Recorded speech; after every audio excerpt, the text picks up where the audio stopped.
Welcome to Audiobooks in Minutes. Today, we are diving into one of the most controversial and powerful books ever written, Robert Greene's The 48 Laws of Power.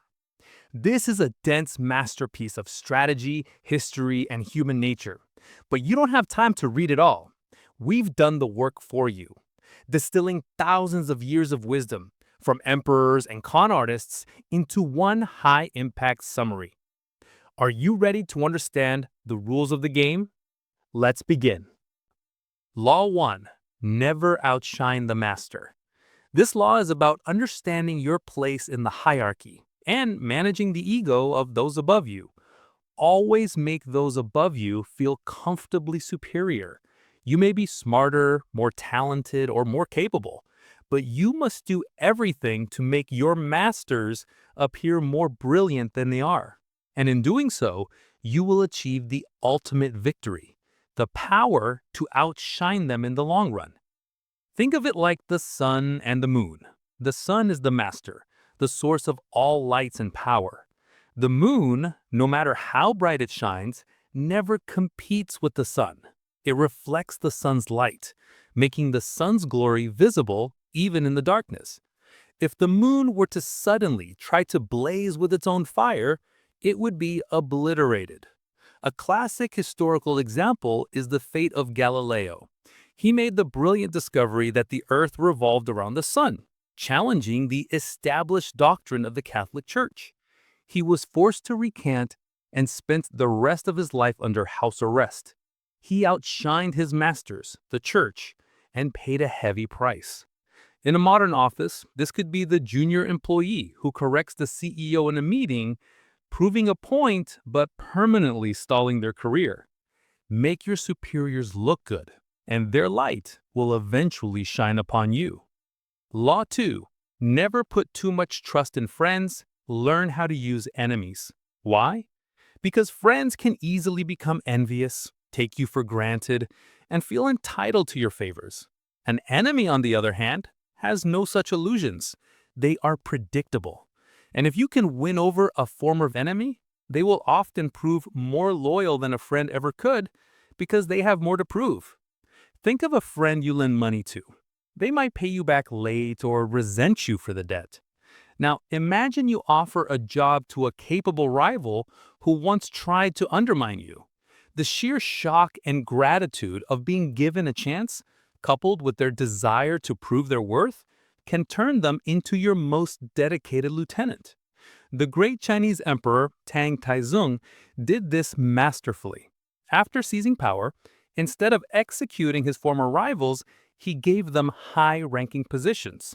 These men, grateful for the mercy and the opportunity, served him with a loyalty his friends could never match, helping to create a golden age for China. In your life, don't be so quick to dismiss a competitor. That burning desire to beat you can be channeled to work for you. Law 3. Conceal your intentions. Keep people off balance and in the dark by never revealing the true purpose behind your actions. If they have no clue what you are up to, they cannot prepare a defense. Guide them down a false path. Feed them misleading information, and by the time they realize your plans, it will be too late. This is the art of the strategic smokescreen. A great poker player never reveals the excitement of a royal flush or the disappointment of a weak hand. They maintain a perfect poker face, forcing their opponents to make costly mistakes. In history, Otto von Bismarck, the unifier of Germany, was a master of this. He would publicly advocate for peace while secretly preparing for war, lulling his enemies into a false sense of security. In everyday life, this isn't about being deceitful for the sake of it. It's about not announcing your career move to a colleague who might use that information to their advantage. Keep your cards close to your chest and reveal your hand only when you are ready to win. Law 4. Always say less than necessary. The more you say, the more common you appear, and the more likely you are to say something foolish. Powerful people impress and intimidate by saying less. When you are silent, others will inevitably try to fill the void, often revealing valuable information and their own weaknesses. Think of the strong and silent types in movies. They don't babble, they observe, they listen. And when they do speak, their words carry immense weight. The ancient Spartan king Aegis was once threatened by a rival who said, "I will come and destroy your city." Aegis's reply? A single word: if.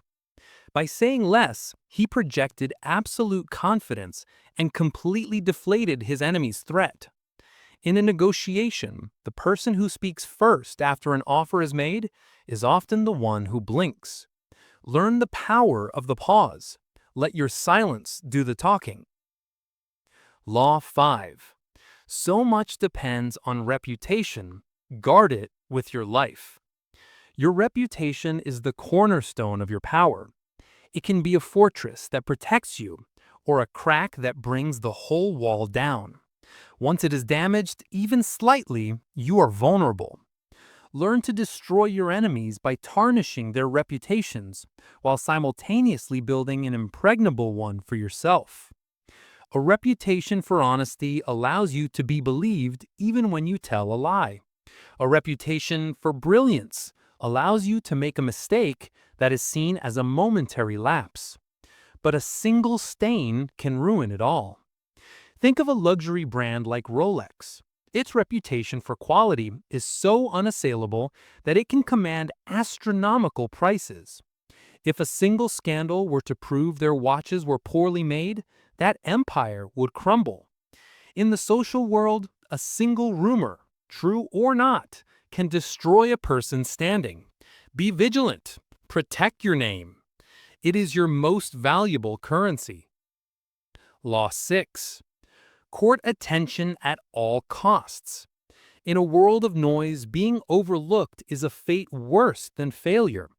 It is better to be slandered and attacked than to be ignored. Everything is judged by its appearance. What is unseen counts for nothing. Never let yourself get lost in the crowd. Be mysterious, be bold, be conspicuous, but find a way to stand out. This is the law of the peacock. The peacock doesn't hide its brilliant feathers, it flaunts them to survive and thrive. P.T. Barnum, the great showman, was a genius at this. He would stage outrageous publicity stunts, like parading a supposedly 161-year-old woman through the streets just to get people talking and into his circus.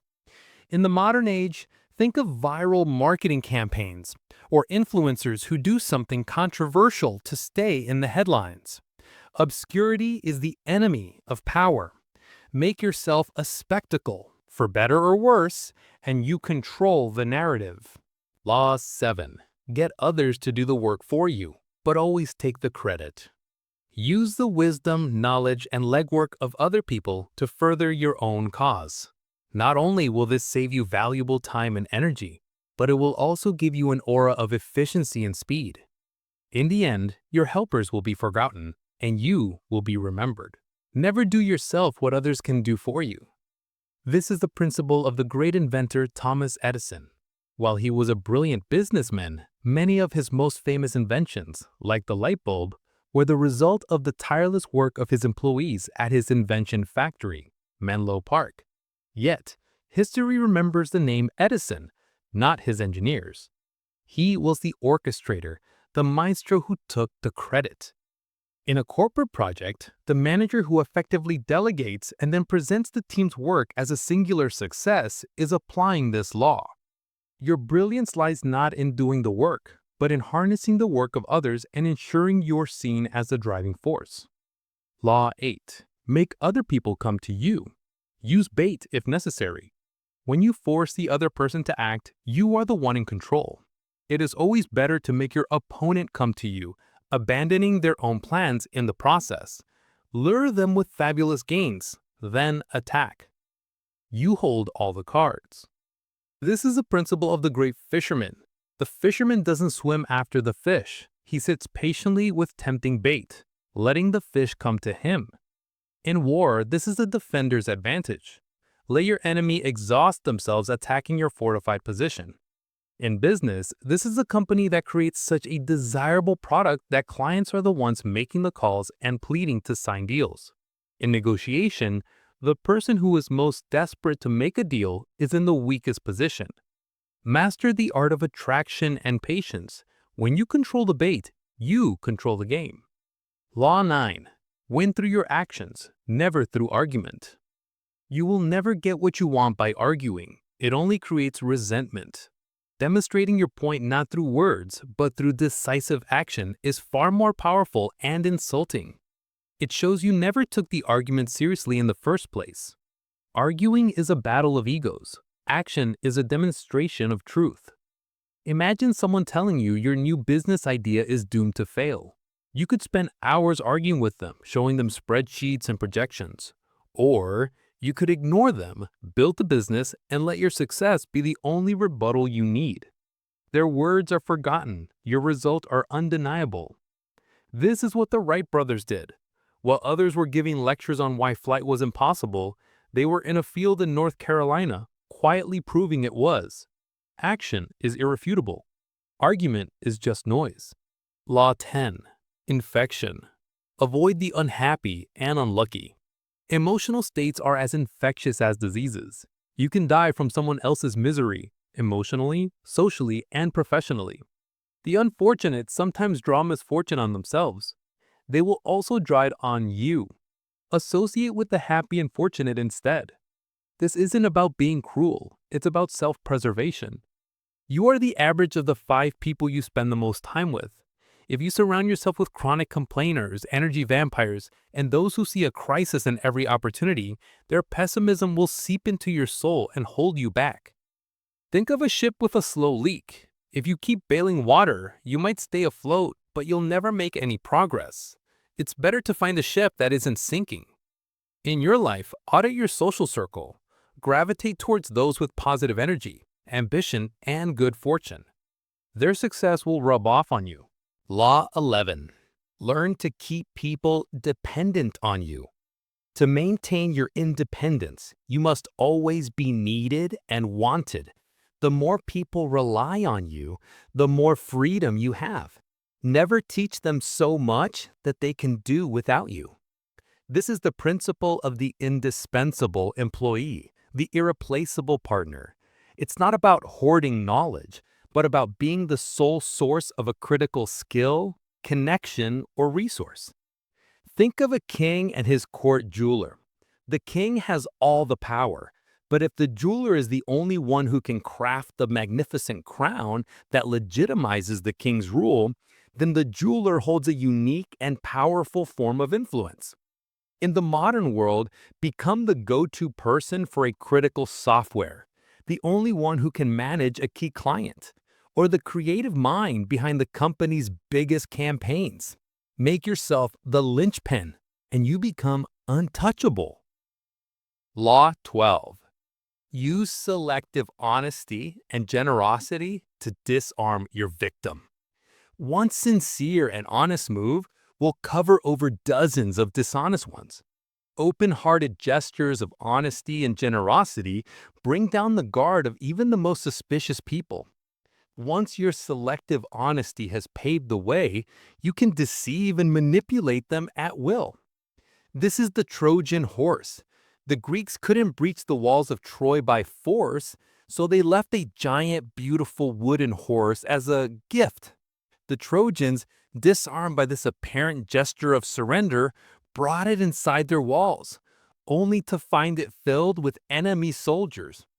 A con artist will often begin by telling you a small, embarrassing truth about themselves to gain their trust, making the subsequent lie seem more believable. In business, a negotiator might concede a small, unimportant point with great apparent honesty, making it easier to hold firm on the point that really matters. A single act of calculated kindness can be more disarming than 1,000 lies. Law 13. When asking for help, appeal to people's self-interest, never to their mercy or gratitude. If you need to ask for help, you must learn to frame your request in terms of the other person's benefits. They are focused on their own needs, their own problems. Show them how helping you will in some way help them, and they will be eager to assist. Nobody wants to hear about your troubles. They have their own. But everyone is interested in an opportunity. Imagine you're a startup founder needing investment. You don't go to a venture capitalist and say, "Please, I need the money, my family's counting on me." That appeals to mercy. Instead, you say, "This is a unique opportunity for you to get in on the ground floor of a company that will disrupt a billion-dollar industry and deliver a 50x return." You framed your need as their golden opportunity. Find the win-win, but always present it as a win for them first. Law 14. Pose as a friend, work as a spy. Knowing about your rival is critical. Use the most effective intelligence tactic of all, social spying. Pose as a friend, ask innocent questions, and gather valuable information that will help you in your plans. People will often reveal their deepest secrets to a sympathetic, listening ear. This is about gathering intelligence in the gentlest way possible. You're not breaking into offices, you're breaking down guards over a cup of coffee. A corporate headhunter does this masterfully. They call you, not to offer you a job immediately, but to pick your brain about the industry. They pose as a friendly colleague, and in the conversation, they learn who the key players are, who is unhappy, and what the company's weaknesses are. All invaluable information for poaching talent. Be a masterful listener. The quietest person in the room often learns the most. Law 15. Crush your enemy totally. All great leaders since Moses have known that a feared enemy must be crushed completely. If you leave even one ember smoldering, it will eventually ignite. More is lost through stopping halfway than through total annihilation. The enemy will recover and will seek revenge. This law is about the strategic necessity of removing a threat permanently. Half measures create lasting vendettas. This was a fatal mistake of the Allies after World War I. They punished Germany severely with the Treaty of Versailles, but left it strong enough to recover and seek revenge, which it did under Hitler, leading to World War II. After World War II, they learned their lesson, crushing the Nazi regime completely and rebuilding the nations from the ground up. In a business context, if you have a competitor on the ropes, a merger or acquisition that absorbs them completely is often wiser than a price war that leaves them wounded and vengeful. Law 16. Use absence to increase respect and honor. The more you are seen and heard from, the more common you appear. If you are already established in a group, temporary withdrawal will make you more talked about, even more admired. You must learn when to leave. Create value through scarcity. This is the principle of the mysterious artist, the reclusive genius. We value what we cannot easily have, including a person's presence. Think of the great artist Banksy. His anonymity and elusiveness have made him a legend. Every new piece he creates is a global event precisely because he's never seen. In a relationship, constant availability can breed contempt, while a little healthy distance can rekindle desire and respect. In your career, don't be the person who is always at their desk. Be the person whose contributions are so vital that your absence is felt. Familiarity may not always breed contempt, but it certainly breeds the ordinary. Law 17. Keep others in suspended terror. Cultivate an air of unpredictability. Humans are creatures of habit who find comfort in patterns. When you are predictable, you become controllable.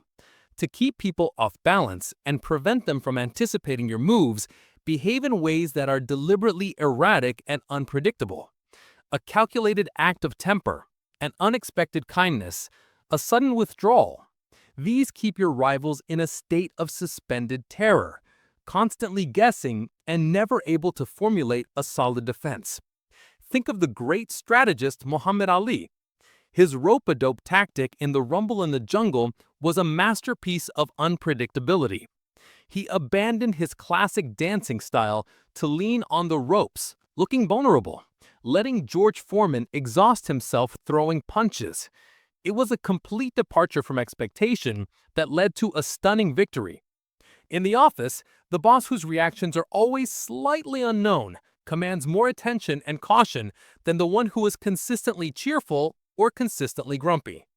Be like water, formless and adaptable, and you'll keep everyone on their toes. Law 18. Do not build a fortress to protect yourself. Isolation is dangerous. It may seem safe to withdraw and build a moat around your position, but isolation cuts you off from valuable information and makes you a target. Power is a function of social interaction and networks. You must be in the thick of things, circulating, hearing gossip, and building alliances. The castle walls you build for protection can become your prison. History is littered with the downfall of isolated rulers. The last Tsar of Russia, Nicholas II, isolated himself and his family in the palace of Tsarskoye Selo, surrounded by sycophants and cut off from the brutal reality of his people's suffering. This ignorance led directly to the Bolshevik Revolution and his eventual execution. In the modern world, the CEO who only listens to a small inner circle, or the professional who never networks, is building their own fortress and their own doom. Stay connected. Information is the currency of power. Law 19. Know who you're dealing with. Do not offend the wrong person. This law is a stark warning about discernment. Not everyone reacts the same way. You can play games with some people, but others possess a quiet, simmering power and a long memory for slights. If you offend or deceive such a person, they will wait for years for the perfect moment to take their revenge. You must learn to judge character. Identify the ruthless, the patient, and the proud, and be exceptionally careful around them. This is the story of the scorpion and the frog, but from the frog's perspective. The frog knew the scorpion's nature, but gave it a ride anyway, with fatal consequences. A classic historical example is the Roman Emperor Justinian and his wife Theodora. A powerful noble once insulted Theodora's lowly origins. She never forgot. Years later, when she had consolidated her power, she orchestrated the noble's complete ruin and execution. He offended the wrong person. In your career, before you engage in a power play, ask yourself, does this person have the will and the means to destroy me later? If the answer is yes, tread carefully. Law 20. Do not commit to anyone or anything. This is the law of supreme independence. By staying uncommitted, you preserve your freedom and keep your options open. You maintain the power to be courted by all sides. When you commit to one person, one side, or one plan, you lose leverage and become a pawn in their game. Let others fight for your favor, and you'll always be in a position of strength. This was the cornerstone of the foreign policy of small but powerful city-states, like Venice during the Renaissance. They never entered permanent alliances, instead playing the great powers of France, Spain, and the Ottomans against each other, always offering their support to the highest bidder. This ensured their survival and prosperity for centuries. In your life, this could mean not publicly aligning with one faction in a company merger, or not revealing your final offer in a negotiation until you've heard all others. Be a free agent. Your power lies in your ability to walk away. Law 21. Play a sucker to catch a sucker. Seem dumber than your mark. No one enjoys feeling less intelligent than someone else. The easiest way to disarm a rival is to appear less threatening, less sharp, and more naive than you are. When people believe they are smarter than you, they let their guard down, revealing their schemes and weaknesses. Your apparent simplicity is the perfect cloak for your cleverness. This is the country bumpkin strategy. The great financier Baron Rothschild used this to perfection. After the Battle of Waterloo, knowing that the future of European finance hinged on the outcome, he positioned himself on the English coast. When the first ship arrived with news, he looked despondent and began selling his consols, government bonds. Everyone assumed he had inside knowledge of a British defeat, and a panic sell-off began. Rothschild's agents, however, were quietly buying up everything at bottom prices. When the news of the actual British victory was confirmed, the market soared, and Rothschild multiplied his fortune exponentially. He played the sucker to catch a world full of suckers. Law 22. Use the surrender tactic. Transform weakness into power. When you are weaker, never fight for honor's sake. It is a quick path to annihilation. Instead, choose to surrender. Surrender gives you time to recover, time to wait for your opponent's power to wane, and time to plot your next move. By yielding, you disarm the enemy of their reason to attack you, as you have already been defeated. This is the principle of the willow tree in a storm. The rigid oak tree snaps, while the flexible willow bends and survives. The classic example is the rise of the Han Dynasty in China. After a disastrous defeat by the nomadic Xiongnu, the Han Emperor sued for peace, offering tribute and a royal marriage, a humiliating surrender. For decades, the Han played this subservient role, all the while building up their army, studying their enemy, and reforming their state. When the time was right, they emerged with overwhelming force and crushed the Xiongnu, securing their borders for generations. Sometimes, the path to ultimate victory requires a strategic step backward. Law 23. Concentrate your forces. Conserve your forces and energy by keeping them concentrated at their strongest point. You gain more by finding a rich mine and mining it deeper than by flitting from one shallow mine to another. Power is built by focusing on a single goal, a single source of influence, and dominating it completely. Diffusion is the enemy of power. This is the military doctrine of the concentration of force. Napoleon Bonaparte, despite being often outnumbered in overall troops, would win battles by concentrating his forces on a key segment of the enemy line, breaking through and then rolling up the rest of the army from the flank. In business, this is Apple's strategy in its golden years, releasing a single, perfectly crafted product line and dominating the market, rather than flooding it with dozens of mediocre options. Find your core strength, your key objective, and pour all your resources into it. Victory comes from focus. Law 24. Play the perfect courtier. The court is not just a historical relic, it exists in every corporation, every social group, every university department. This law provides a blueprint for thriving in a world governed by strict, unspoken codes of conduct. The perfect courtier masters the arts of indirection, praises others by allowing them to praise themselves, and never aligns too firmly with any one patron. They are social chameleons, adaptable, graceful, and always in control of their emotions.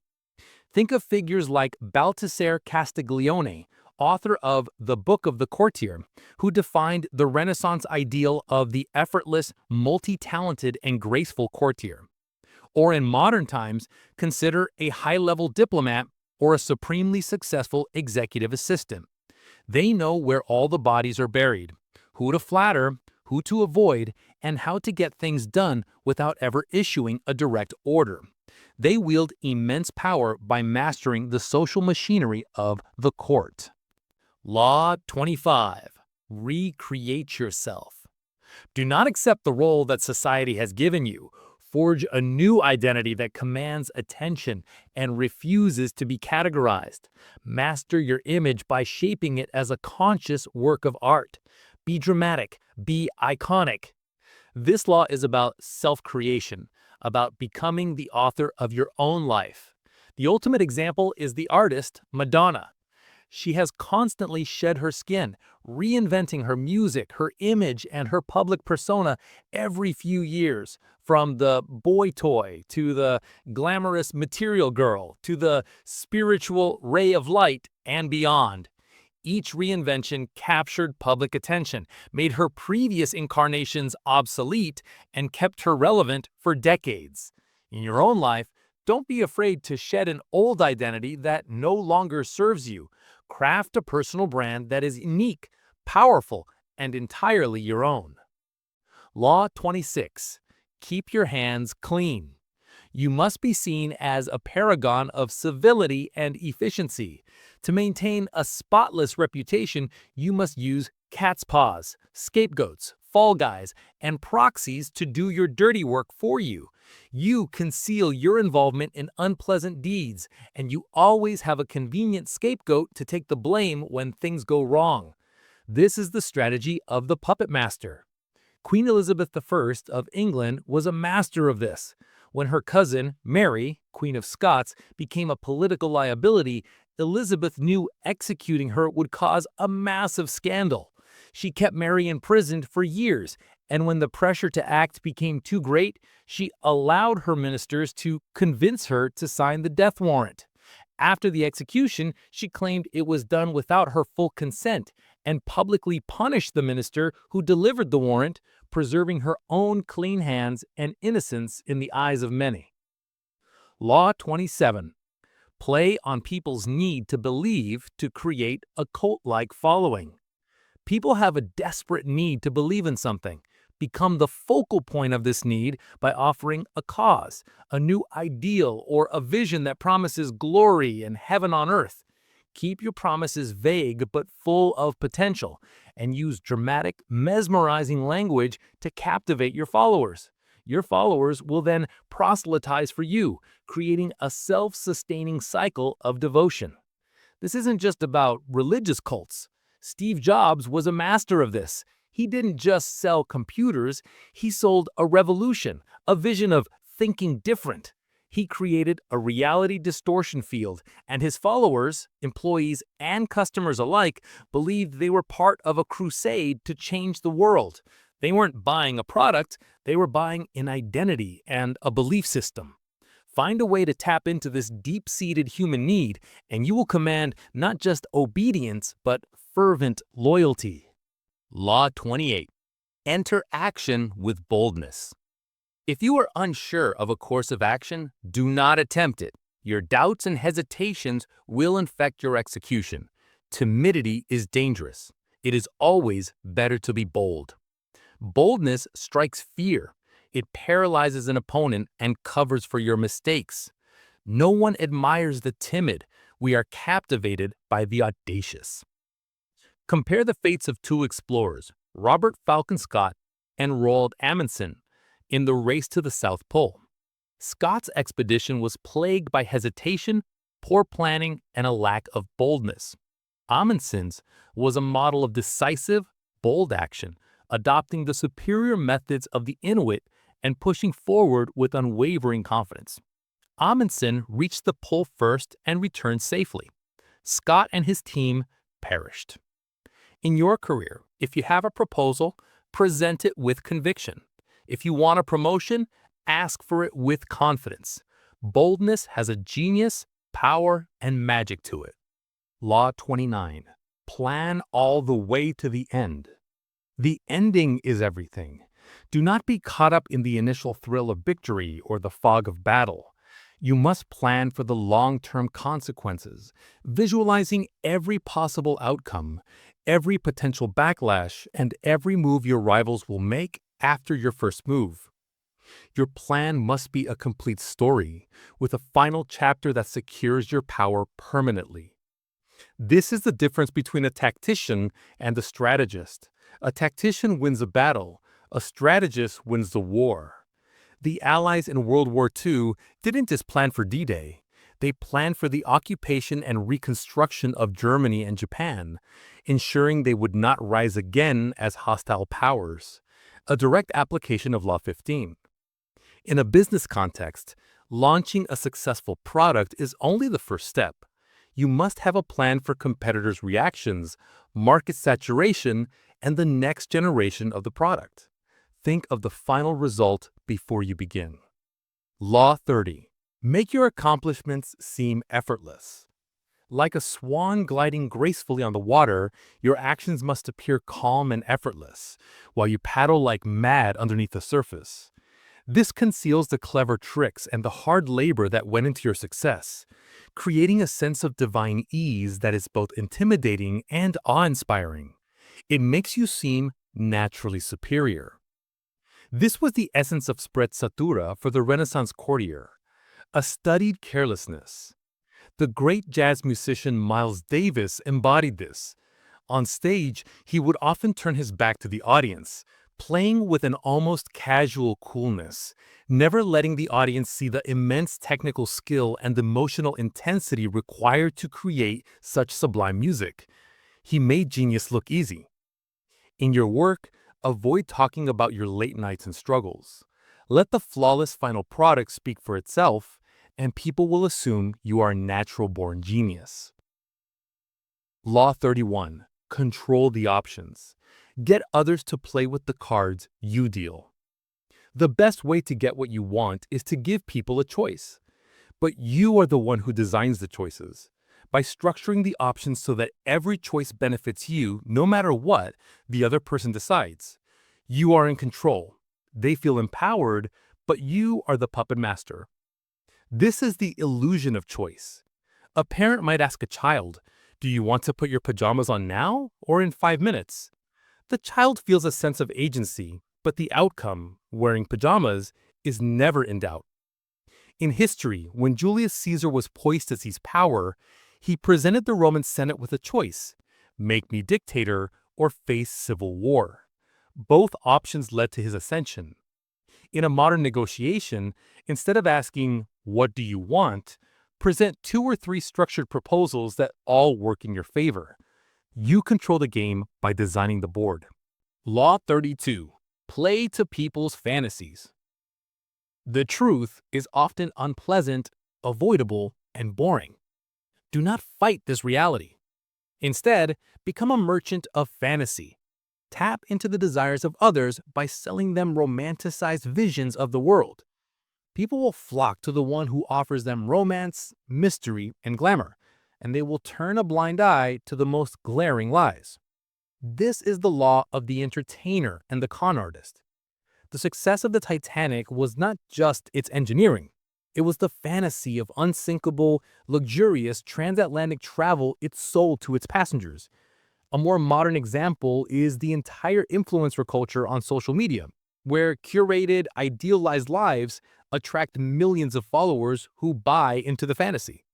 If you can tell a compelling story that taps into what people wish were true, you can lead them anywhere.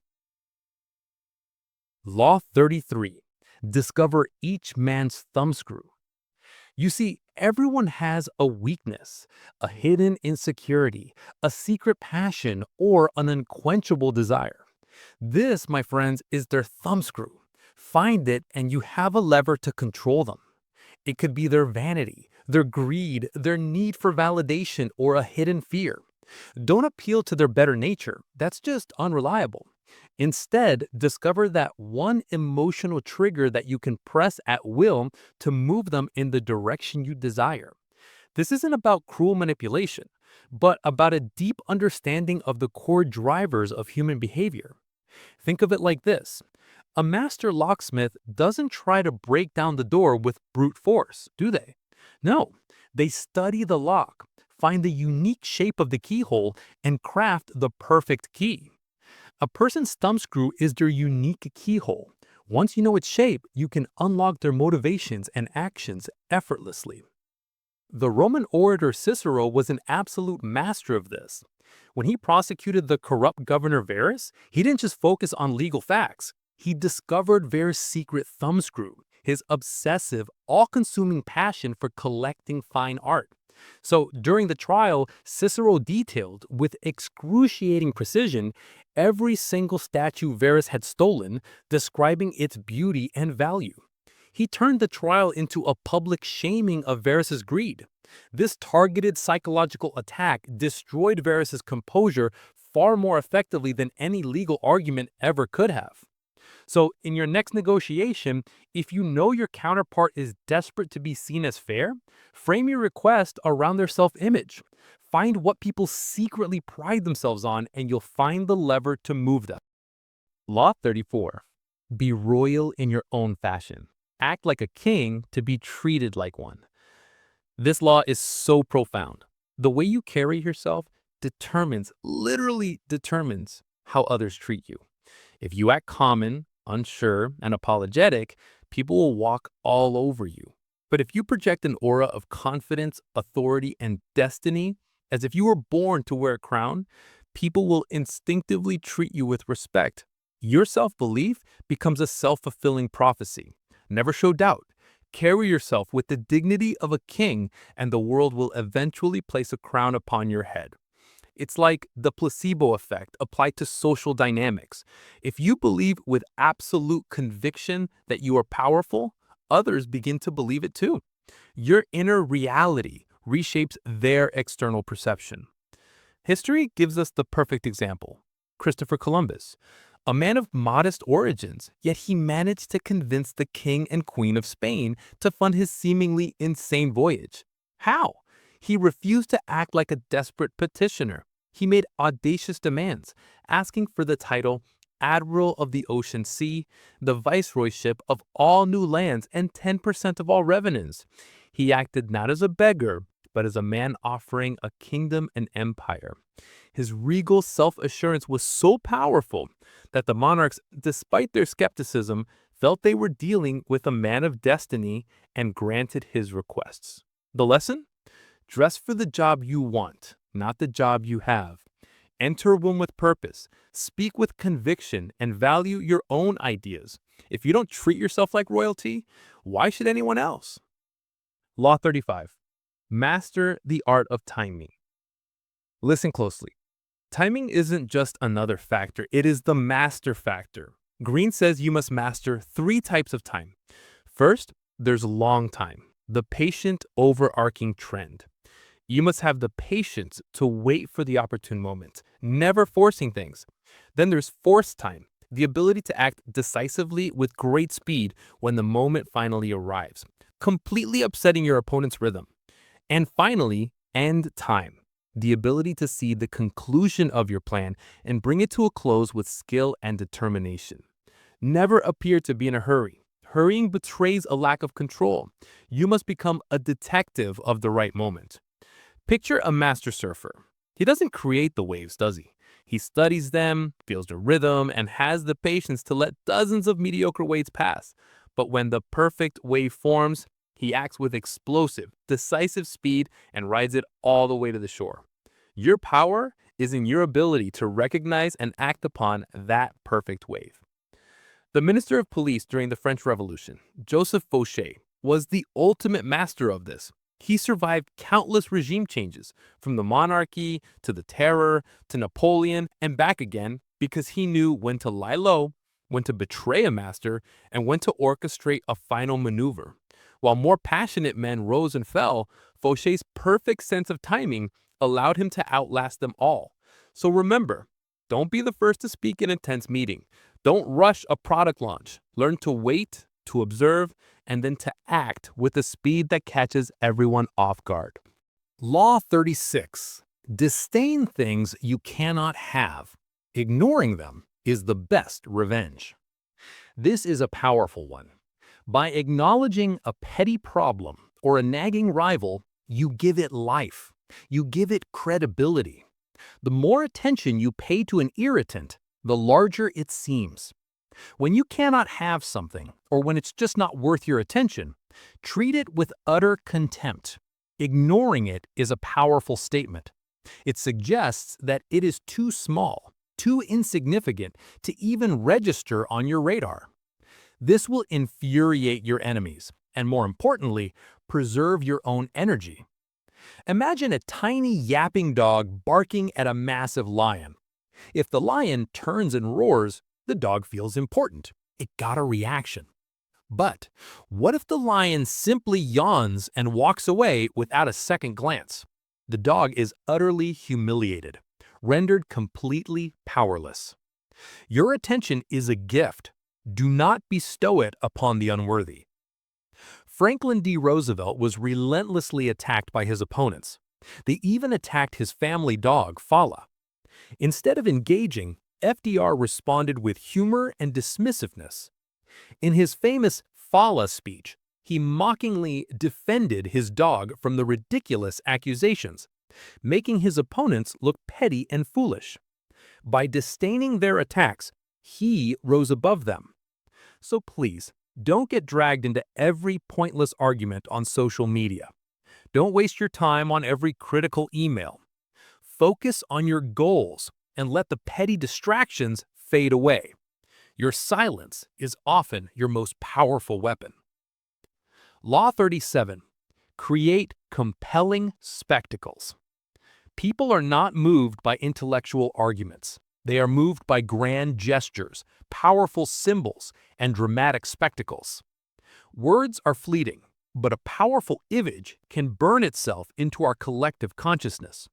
To build power, you must become a master impresario, staging events and creating visuals that are mesmerizing and emotionally resonant. You must surround your cause with the aura of a grand drama.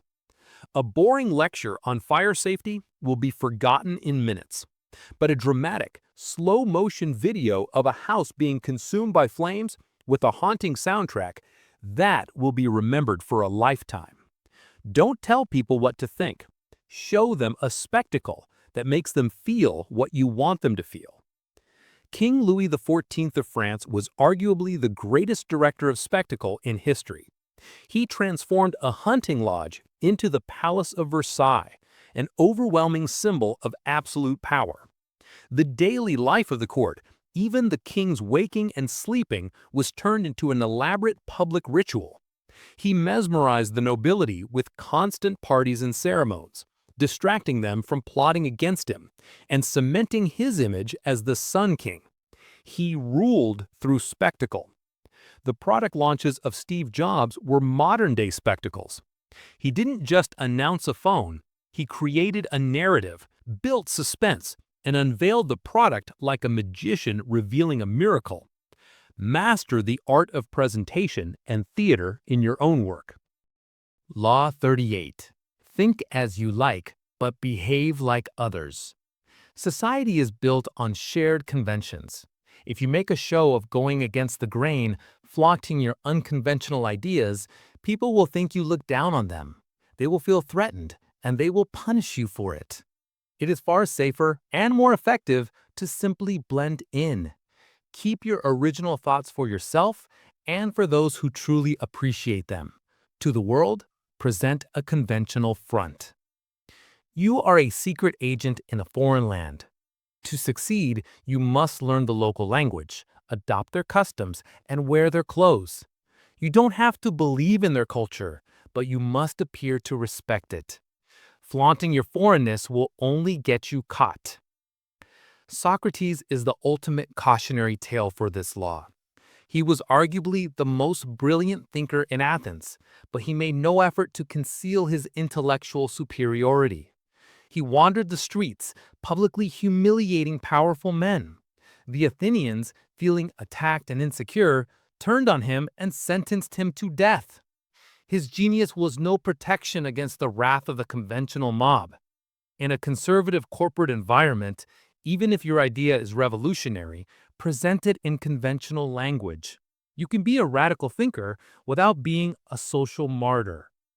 Law 39. Stir up waters to catch fish. Anger and emotion are strategically counterproductive. But if you can make your enemies angry while you remain perfectly calm, you gain a decisive advantage. When people are emotional, their judgment is clouded. They overreact and they make fatal mistakes. You must learn to be the calm center of the storm and find ways to poke and irritate your opponents until they lose their composure. Their emotional outbursts will reveal their plans, and they will thrash about in the water, allowing you to easily catch them. It's the strategy of the matador. The matador doesn't match the bull's brute force. No, he stays calm, controlled, and uses the red cape, a simple irritant, to provoke the bull into a blind, furious charge. The bull's anger makes it predictable and leads to its own demise. The French diplomat Talleyrand was a genius at this. During negotiations, he wanted to get a sense of Austria's secret plans. He arranged for the vain Austrian ambassador's mistress to be present at a party, and then made a series of subtle insults towards her. The ambassador, enraged, lost his temper and in his tirade revealed several key pieces of information that Talleyrand then exploited. So, during a tense debate, if your opponent is getting heated, don't match their energy. Stay calm, ask pointed questions, and let them talk themselves into a corner. Their anger is your opportunity. Law 40. Despise the free lunch. Remember this, nothing is ever truly free. What is offered for free is often a trick, a hidden obligation, a trap. The free lunch creates a sense of gratitude that can be exploited later.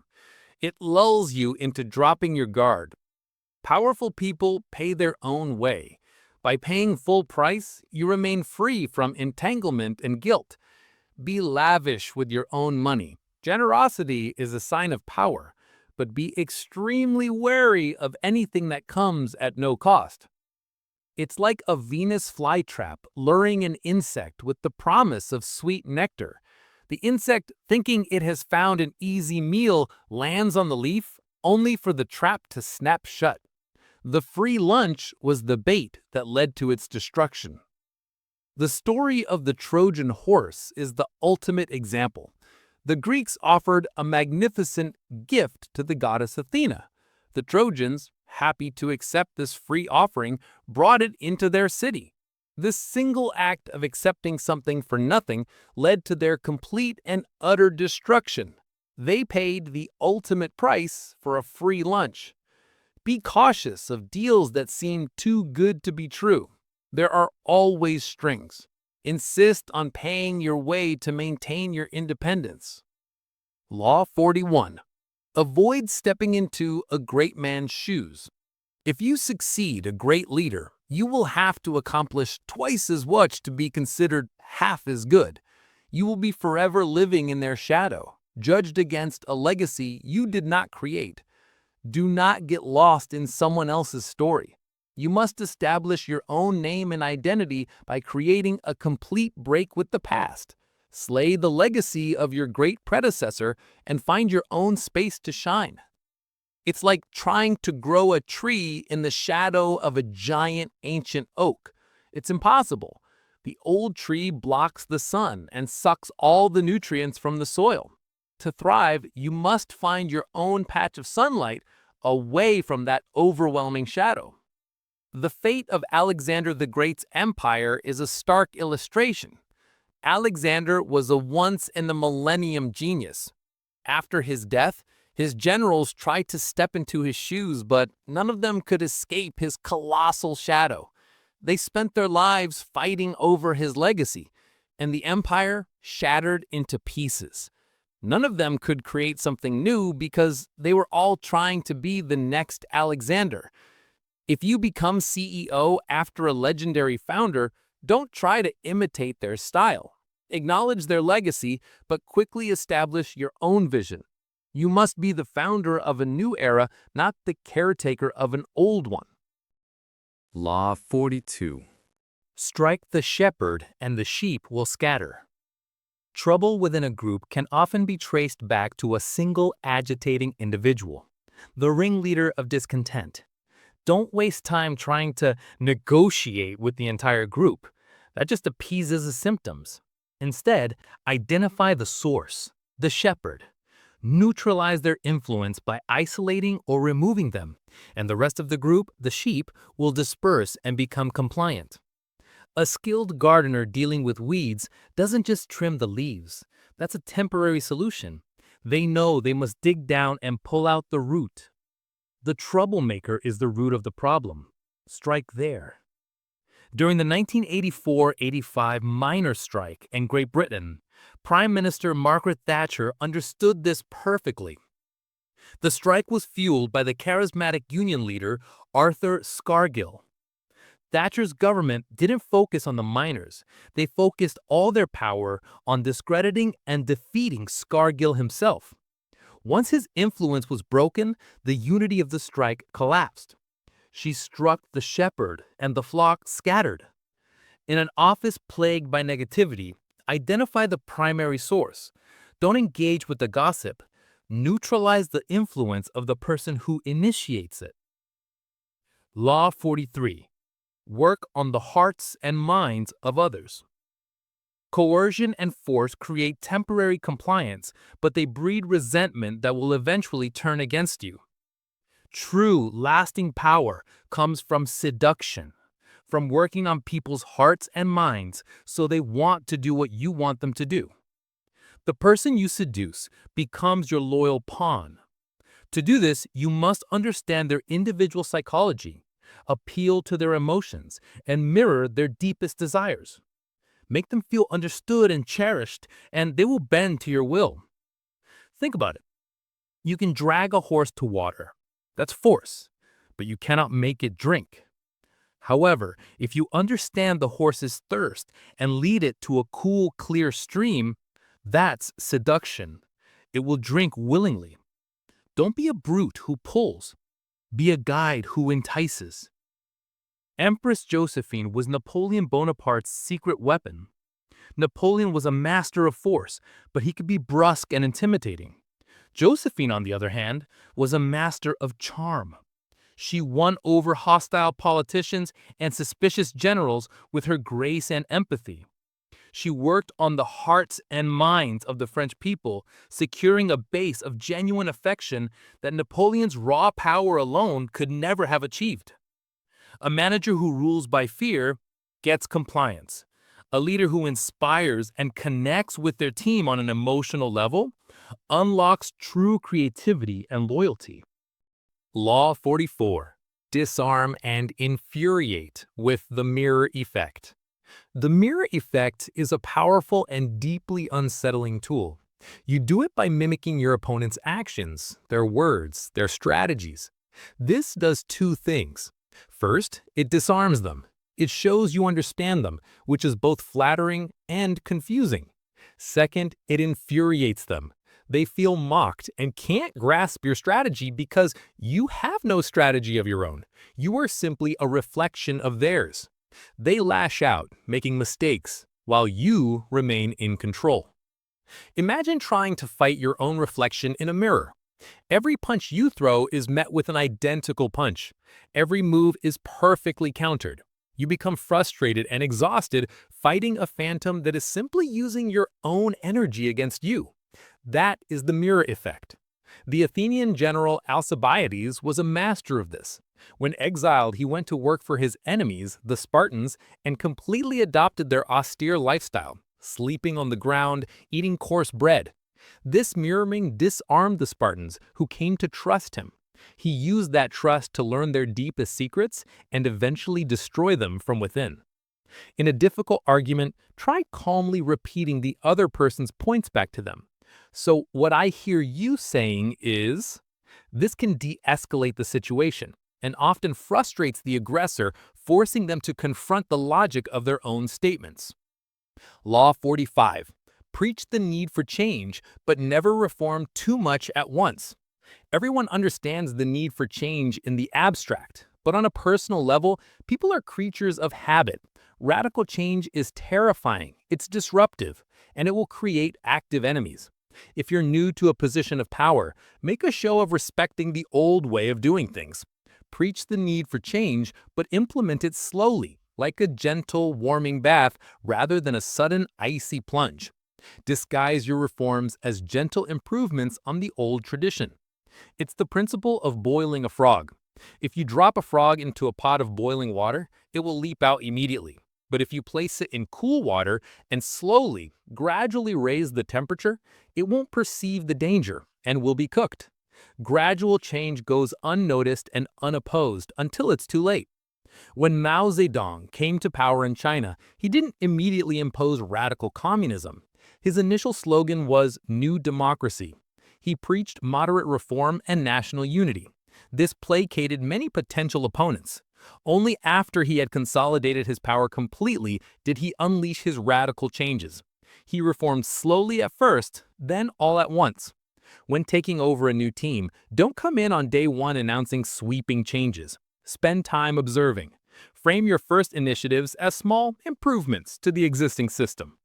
Law 46. Never appear too perfect. Appearing better than other people is dangerous, but appearing to have no fault or weaknesses is even more perilous. Envy creates silent enemies. It is smart to occasionally display defects, to admit to harmless vices, and to appear more human and approachable. This deflects envy and makes you seem less intimidating. By revealing a calculated weakness, you make your immense talents seem more attainable and less of a threat. Think of the Japanese art of kintsugi, where broken pottery is repaired with gold lacquer. The belief is that the object is more beautiful for having been broken. The cracks add to its history and character. Your small admitted flaws are the golden cracks that make your perfection less alienating and more beautiful. The powerful Medici family in Renaissance Florence knew this well. Cosimo of the Medici, despite his immense wealth, was careful to appear as a man of the people.